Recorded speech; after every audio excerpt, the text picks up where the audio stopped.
په وهمونو او په شکونو دې ځان مړ کو په وهمونو او په شکونو دې ځان مړ کو یاره خو په ګناهونو دې ځان مړ کو ما په دواړه مخه ښکل که چې جګ جوړ شي ما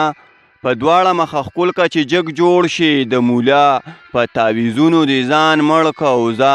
وده شه سار به بیا ځي مزدوری له زه وده شه سار به بیا ځي مزدوری له او نیمه شپه ده په سوچونو دې ځان مړ کو روح خو نه روح خو نه یې بهاره لیونې په پردو غمونو دې ځان مړ کو ګرانو مینوالو ملګرو ستاسو ورور ستاسو ملګری صاحب مانیروال یم او پروګرام ادبي ملګرو کې درته یو ځلې بیا مخاطب شومه ملګرو څنګه چې زموږ د پروګرام نوم ادبي ملګري دي موږ کوشش کوو چې په پروګرام کې ادبي ملګری ځان سره کښېنو او تاسو نه شعرونه غزلې خبرې ډالۍ کو ملګرو راغلی یم ساول ډیر ته مردان کې یو ځان لکلی دی ساول ډیر هلته راغلی یم او په پروګرام کې را سره او زما در څنګ یو داسې ملګری دی چې ډېر ښه لیکې کړی دی او ډېرو کمو ملګرو به لیدلی موږ کوشش دا کوو چې موږ نوي ملګري راولو واجد احساس را سره په پروګرام کې ناست دی غواړم چې اول هغې سره یو څو خبرې وکړو بیا ترېنه شعرونه واورو احساس صاحب پروګرام کې درته په خیرالي وایم وعلیکم سلام صاحب مانیروال صاحب ډېره مننه چې تاسو راغلې د مانیری نه او دلته زموږ دې کلي له راغې ستاسو ډېره مننه ډېره مننه دا ستاسو حق دی موږ به راځو تا د پښتو ژبې دپاره کار کړی دی او موږ کوشش دا کوو چې داسې ملګري راوغواړو او ځان سره پروګرام کې میلمانه کو احساس مینوالو ته به څه ډالۍ کوې څه دې راوړي دي پروګرام ته څه غزل به ورته ډالۍ کوم ارشاد چې حبه په راتلو نه یم انتظار سړی حبه کی دا بعضې کار مړه د یار سړی حبه کی او زمونږ د دې خلکو غټه دا بدقسمتي ده زمونږ د دې خلکو غټه دا بدقسمتي ده بېکاره سړی خوښ کي او د کار سړی خفه کي زمونږ د دې خلکو غټه دا بدقسمتي ده بېکاره سړی خوښ کي او د کار سړی خفه کي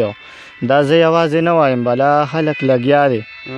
دا زه یوازې نه وایم بلا خلک لګیا دی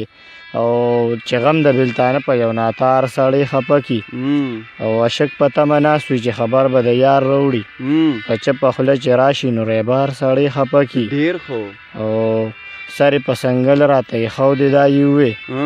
سر په سنګل راته یخو دی دا یوې احساس ستا غمګین اشغار سړی خفه کی ډېر خو کابل ته دې کورسۍ جانانه نه او تاویدې کابل ته دې کورسۍ جانانه نه او تاویدې او دا تنده مشری جانانه نه او تاویدې او ته ګوره ادم خان پیاړو سترګې پورته نه کړي ته ګوره ادم خان پیاړو سترګې پورته نه کړي دا غږ د دورخانۍ جانانه نه او تاویدې او بې وخته دې پیالۍ په لاس کې راکړه رانه لاړي بې وخته دې پیالۍ په لاس کې راکړه رانه لاړي او دا وخت مې د پیالۍ جانانه نه او تاویدې ګرانو مینوالو د احساس صاحب نه غزل واورېدو خو داسې په یو غزل باندې نه پرېږدو راځئ چې په شریکت یو بل غزل واورو په شریکت خوندونه واخلو ډېره مننه غزل دی چې هر چا به ډېر زیات خوښولو تصویر ما به چې ستا چاته ښودلو تصویر او چې به د شپې کله را یاده شولې چې به د شپې کله را یاده شولې ما به د زړه پورې نیولو تصویر او ډېر به خفه شوم بې قراره به شوم ډېر به خفه شوم بې قراره به شوم تا چې به ما نه خپل غوښتلو تصویر او هغه چې مینې نه نفرت به یې کوو هغه چې مینې نه نفرت به یې کوو هغه سړي نن ښکلولو تصویر او هغه احساسه دومره ښکلې نه وه هغه احساسه دومره ښکلې نه وه چې تا یې خپل شعر کې ستایلو تصویر ډېر خو ملګرو د احساس صاحب نه شعرونه واورېدل او غواړم چې په توده کې ترې یو بل غزل هم واورو او خوندونه ترې واخلو احساس صاحب خپلو مینوالو ته بل غزل هم ډالۍ که ځکه چې شاته شینکۍ دی باغ دی موسم نور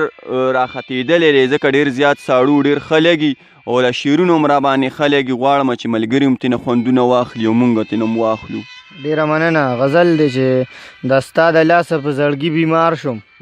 اوس نه رغېږم بیخي بیمار شوم او د جدایۍ اور مې لیدلی نه و د جدایۍ اور مې لیدلی نه و تا په هغې اور کم ستی بیمار شم او ما چې غټې سترګې ولیدلې یارانو زه پې سمدستي بیمار شم او هغه په ما پورې مسکی شي خاندي څه ګډې وډې ویم ذهني بیمار شم او احساس زلفې خورې کې په مخ زه یې په زړه کړم زخمي بیمار شم. ډیر خو ډیره زیاته مننه احساس صاحب، تاسو موږ له ټیم راکړو، تاسو موږ سره شعرونه شریک کړو. ملګرو که ساګانو بې وفایي ونه کړه او مرګي پرېښودي نو ډېر زر به وي چې په یو بل پروګرام کې به د یو نوي ملګري سره بیا مخاطب کیږو. در هغه دمه پورې هغه ساعته پورې خپل قربه صاحب مانیروال له ورکړه اجازت، چرته هم چې ښاد او آباد اوسئ. د لوی الله په امان.